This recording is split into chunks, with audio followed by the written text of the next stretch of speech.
Well, this morning, one of my favorite plots here, it's probably about 5-6 years old. Back over on the left side here, we have a fruit orchard. We've got clover and alfalfa in it.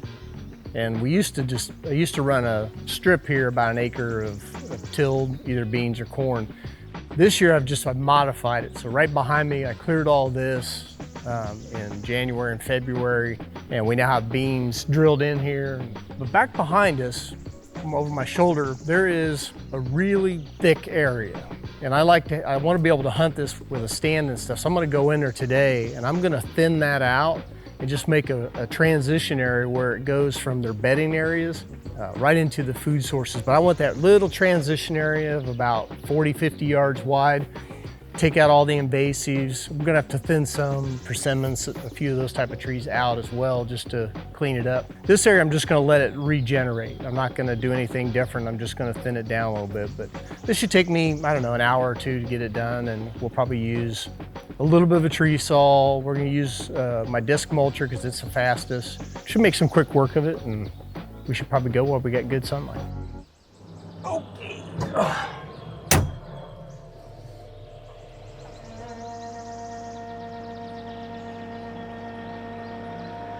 What we're doing here, we're doing some cleaning out, thinning of an area. There's a lot of vines in here, so I'm just cutting a few of these vines off this tree. One thing about a disc is that you have to be aware that vines will wrap up. So we're gonna shred the vines from the top down, not run it like a lawnmower. That tends to get the vines in there and they wrap up. We'll just kind of lay it down right on top of the vines, and it will shred them. This mulcher is just so much more violent, and that's the best way to describe it. It's just violent compared to like a drum. The disc is over 1,000 pounds. It's spinning. On this one, it's probably spinning 1,200 RPM. It's cranking. So you do get a little bit more vibration. You get a little mud on the teeth and stuff like that. It shakes a little bit more. That's pretty normal. I mean, anybody in the mulching business kind of realizes the only time they're perfectly balanced is the day you do it.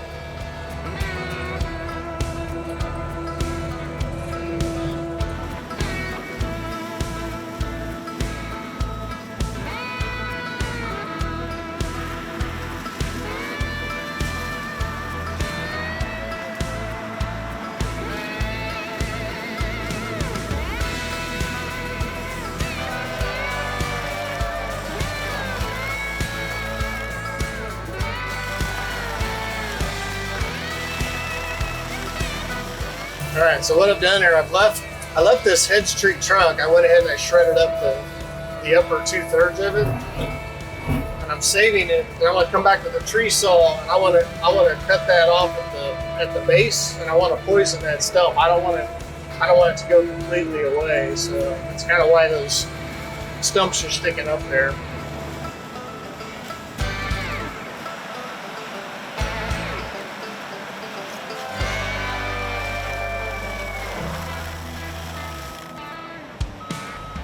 That's how you cycle a tree on top. The funny thing is with the disc, most people don't like it sprays stuff so far away and everything, but you can process stuff. You can get it pretty close to a drum type quality finish on a bigger project. It just runs so much faster to cover a lot of ground with it. It seems like I don't pay quite as close attention when I'm running a disc as far as like how high it is off the ground, as if I just try to shred everything in its path. Like for most farms, recreational landowners and stuff, I recommend disc over the drum. It's just faster. It's more versatile. You can do a lot of things good with it. The drum, for somebody who's looking for a really wonderful mulch finish, it's really great. But I think we're shooting some GoPro stuff of what it looks like here, what I'm finishing now. I don't know, if I were just trying to just do land clearing out, I wasn't worried about any buildings and roads or anything around, I'm definitely a disc guy first.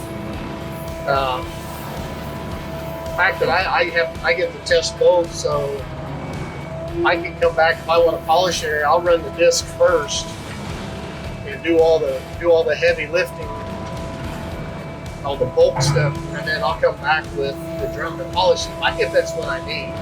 For most of the things, like a lot of our outdoor partners and stuff, you know, what they're doing is just what I'm doing here. I'm not,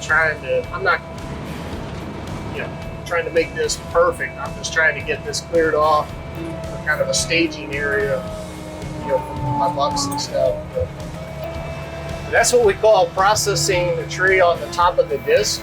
Get it up there on the top. There's teeth on the top, there's teeth on the bottom. The fastest way to process a tree is on the top. Now, not every tree is leaning the right way or cooperates like it's supposed to. But one thing about this particular drive in this disc too, we have two different ones. We have the standard drive for the lower flows and stuff. It's more consistent. But this one is the same one that we run in some of our drum mulchers. It's the super drive. You can bear down in the dirt and everything else with it.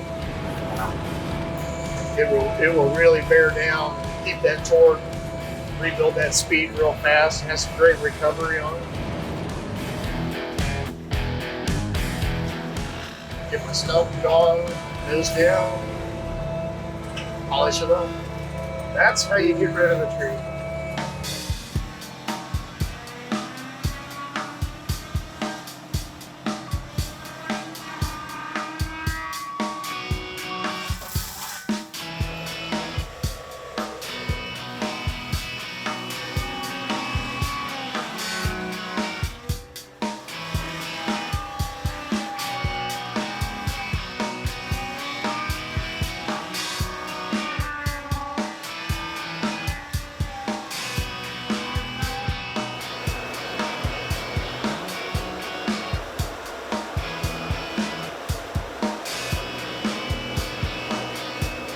Going in here, there's way more hedge trees than kind of what I anticipated.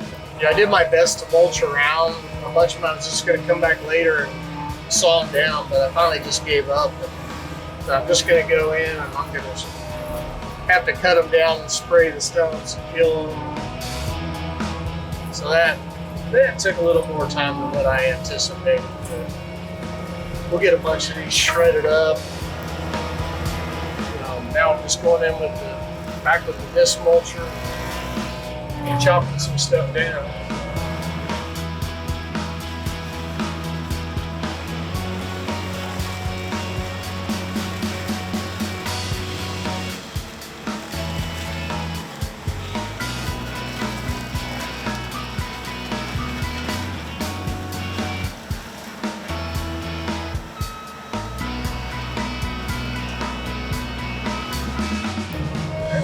On the end of this thing, I kind of mulch it from the end. It's generally the most efficient way. A lot of times I like to do the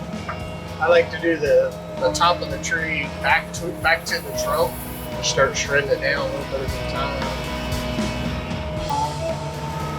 Amazing how fast it starts to open up just by getting rid of all the tree tops, right?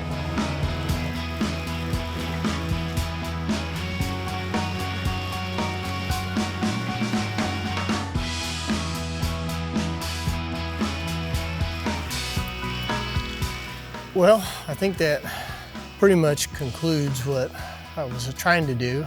The main goal was just to have a staging area or a loafing area for these deer to come into. I'll have at least one stand down on this corner.